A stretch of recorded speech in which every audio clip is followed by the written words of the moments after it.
everybody, how's it going? Welcome back to today's video. Hope you guys are all doing fantastic out there. Now if you want to get me talking, you can go right ahead and let me explain what I'm talking about here. So that's not a scale, this is a scale. So basically we all learn guitar scales, you know, and the goal of a guitar scale is never, and at least in my opinion, and I feel a lot of people would agree with me on this, is never to just be played like this.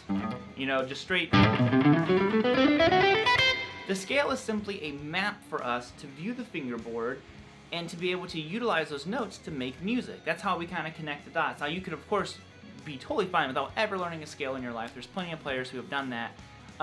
But for players like myself, the scales have really helped connect the dots from what I'm hearing in my head to my hands physically playing them on the guitar neck. So what I wanted to do here today is actually break apart different ways of practicing your scale that isn't just straight through it anymore. That is going to have you thinking in more creative ways. You know, there's obviously much more vast topics. That's my phone. And if you dig what's going on here, you might want to check out my guitar lesson, Guitar Rut Buster, that I just released. And it deals with similar subject matter as this. And let's just go ahead and get going. Okay, so here's what we're going to do. So we're going to take an A major scale. So A Ionian, which would be up here. I'm just going to play that for you once real quick.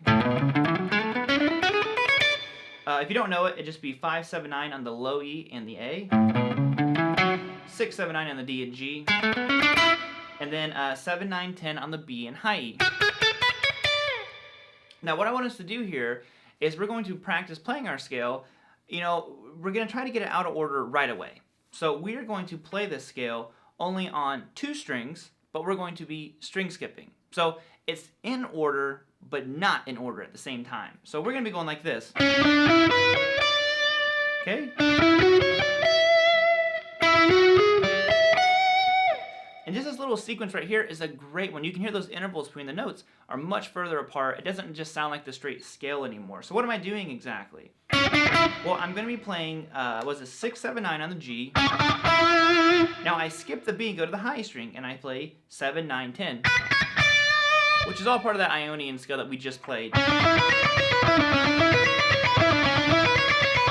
using alternate picking. Maybe just practice that. That by itself is a great one.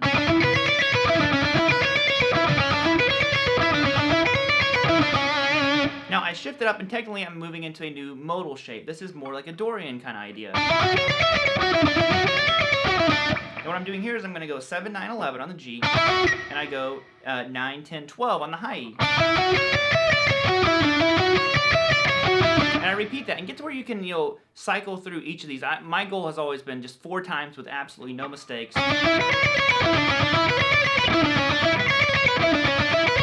That's a little bit too sloppy, so I would practice that one more and then go to the next one. Now, why, you might ask, why would we practice it this way? Well, like I said, the idea is to get us not playing the scale like that. There's nothing wrong with using that. Sometimes the song will call for a really cool walk up. You know, maybe you're like,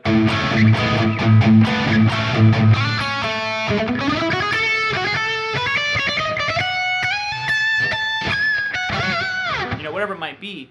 But that's why we're doing that one. Just practice your scales, skipping strings. That's a great way to utilize just kind of walking up. Wrong key.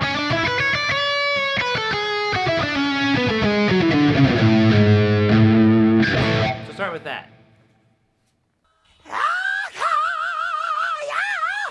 We're going to continue the string skipping, but we're only going to do 2 notes at a time now. So we're actually going to be going like this. So again, key of A. We're going to go to 6 on the G to 5 on the high E. And I got hair stuck in my mouth. There we go.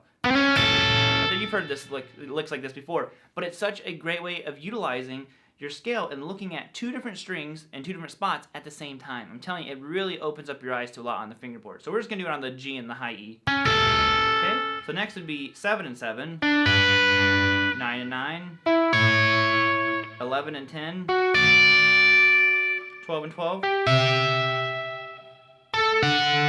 and 14, 16 and 16, and then you could go to, what is that, 18 and 17. There we go.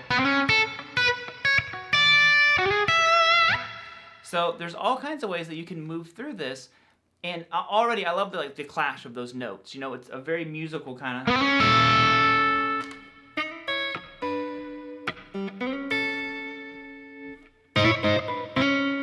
know, boom, right there.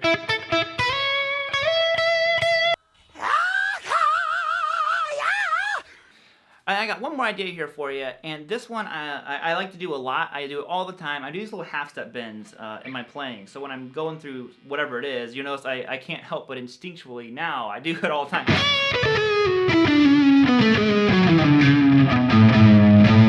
And that's what we're going to do. So we're going to be bending up 9 on the high string, up a half step. Then you go back to 7 and do the same thing on the B. Okay. Now I walk down, I go 9, 7 on the G, but then I bend 6 up to 7 on the G. So I do the same thing on the D. And I'm gonna go 7 to 5 on the A, and then I'm gonna bend 4 back to 5. Same thing on the low.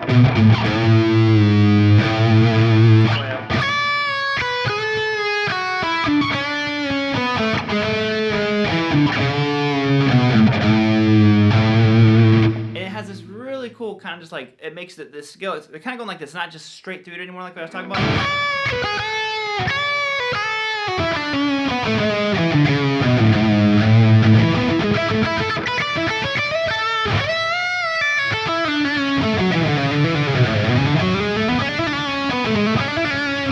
Almost dropped my guitar.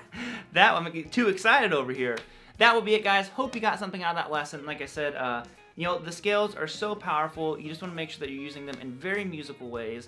And, you know, like I said before, just creating music is the most amazing thing in the world. So utilize the scales to the best of their abilities, and it'll make you play to the best of your abilities.